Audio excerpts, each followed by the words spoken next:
Hello, everyone, and welcome to Right Here, Right Queer, a queer book podcast. My name is Carolina Cruz. I am one of your hosts, and I am here with R.K. Ashwick today. Hello. We're here to talk about our anthology that we, as the hosts of Right Here, Right Queer, have put together called An Outstretched Hand. It is a tarot-based anthology. We all pulled cards to inspire us with their themes. And R.K. here pulled the Chariot, am I right? Yes. And what did you think when you drew that card? Like, what were your first impressions? I am not at all familiar with tarot, so when I drew the Chariot, I thought, oh look, a beefy woman on a chariot. How cool! And those were my thoughts.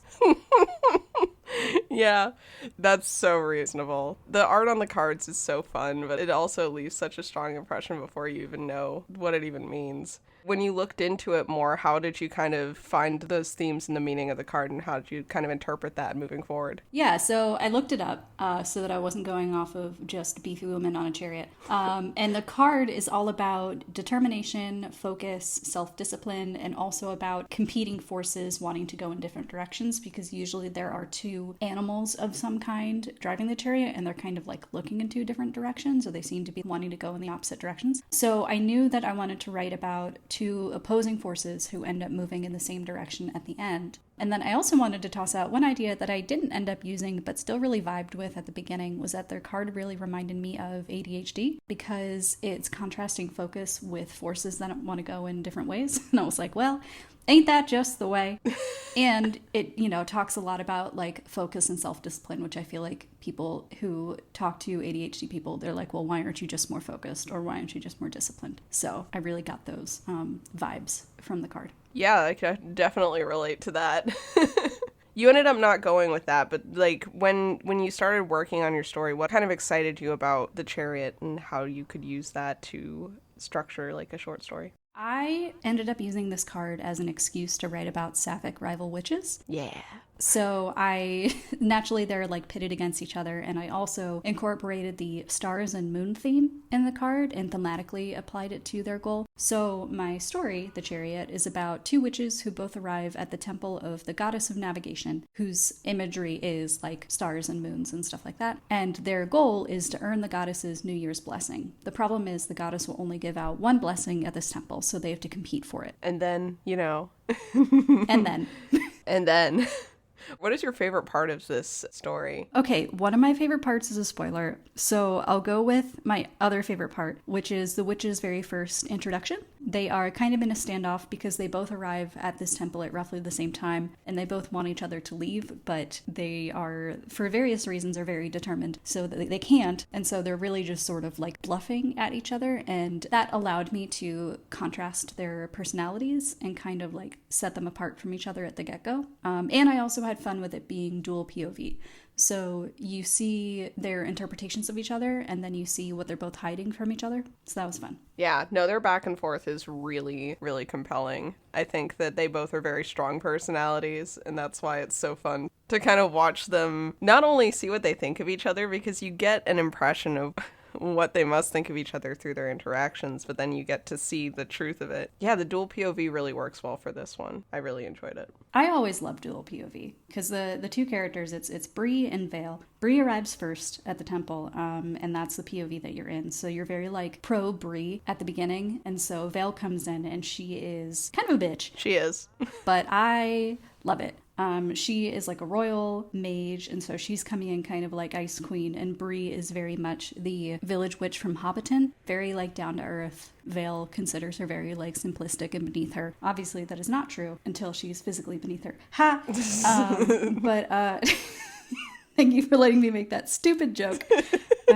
But yeah, it's just fun contrasting their assumptions and what they learn about each other. Yeah, no, they're both very fun characters, and I like the way that the situation forces them to interact with each other and the games that they play with each other. It's very fun. Good. At least I hope it is for everybody. I can't speak for everyone, but it was fun for me. And speaking of everyone else though, what's kind of your main hope that readers take away from this story? I hope they take away that sapphic rival witches are hot. Mm-hmm. And then also, perhaps, that maybe going in a new direction is scary, but worth it as long as you have the right people around you. That's so true. You mentioned that you didn't have a lot of experience with tarot before this anthology. Have you, since we started, which was a while ago, admittedly, since we started, have you looked more into tarot or gotten more involved with it at all? Not really. My coworkers are into it, and so I mainly just absorb stories from them. Like one time where my coworker's sibling works on rocket ships, and I think the morning of one of their launches, my coworker did a tarot reading for the crew, and it was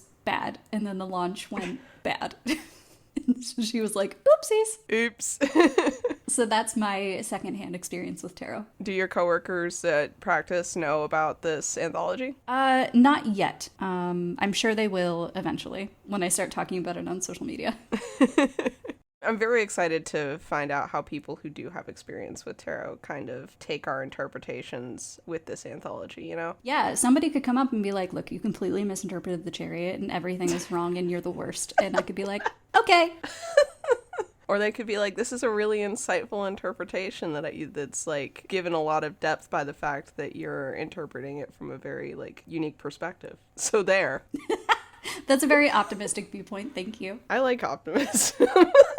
But yeah, no, gosh, I'm a big fan of this story, and I have been since the first time I read it, so I'm very excited to see how this gets out there. Is there anything else that you want to, like, let people know about the anthology or your writing process with it or the story in general before we get out of here? I will say that this is the spiciest thing that I've written to date. So, like, all of my regular length books are low spice, and I wanted to try something a little bit different. It's not heavy spice, but, like, it's on the page, if that makes sense. So that's not terrifying at all for me. Hopefully exciting for everybody else. Yeah, I think that's the fun thing about this anthology is there's kind of a big breadth of no spice to spice throughout. Oh, for sure. Especially because I know that, like, yeah, a couple of people in here either haven't flexed those muscles in a minute or, like, I almost joined the spice ranks and I was like, no. I really like your story as it is. I don't think it needs it. No. Your story is so, like, cool. It is, you're right. It's such a huge breadth because, like, your story is very cool and creepy. And then Sebastian's is, like, high spice. Mm-hmm. And then mine, I would say, is somewhere in the middle, but is, I think Tessa's and ours, like, mine, it's maybe the coziest. Yeah, there's also, yeah, I really like the breadth of coziness and the different ways that the coziness comes out because I think that, like, the magic in your and Tessa's both feel very like the magic system and the way that it's being practiced itself kind of lends to the coziness. And then you have Noah's where the coziness comes from a lot of just like, you know, solitude can be cozy sometimes. And that's something that I really felt with Noah's as well. So it's just a really fun, there's a lot of atmosphere, there's a lot of coziness, and there's a lot of like a spectrum, but they all still work well together, which is something that I feel like it's come up in every one of these episodes that I've had the privilege of being on. I think this is a really coherent anthology, which I really love. No, it's super fun. I am really excited for people to get a chance to read it. Super stoked. And I hope that everyone likes it when it does drop. Woo! And I think that is it from us. So in the meantime, if people want to find more information about this story and other projects from you and whatnot, where can they find you? Yeah, you can find me at rkashwick.com or rkashwick books on Instagram. Small plug, the final book in the Side Quest Rose series, Draft for a Dragon, is coming out October 20th. So if you look at my social media or my site, that is mostly what it'll be about. Super exciting. I am personally excited to be able to sit down and devour all three of those in one sitting, probably. In one quick pull. Honestly, you might be able to do it in one sitting, because most people do read those books in like a day, and then it freaks me out a little bit. That is crazy. I'm a fast reader, but we'll see what happens. Either way, I'm super excited for this one. And congratulations on that release, either coming up or happening right now. Who knows? Thank you. Podcasting time travel is crazy. Wee. And if you don't already know where to find Right Here, Right Queer, and you want to learn more about this anthology, here's some other interviews by the other authors in it, or just get up to date on when it's coming out, you can follow us at Right Here, Right Queer pod or podcast on Instagram. I always mess this part up, but you'll be able to find us on Instagram. Yeah, it's Right Here, Right Queer podcast. Yeah, follow us there for more info, and we will see you very soon, I am sure. Thank you so much for listening. Bye-bye. Bye-bye.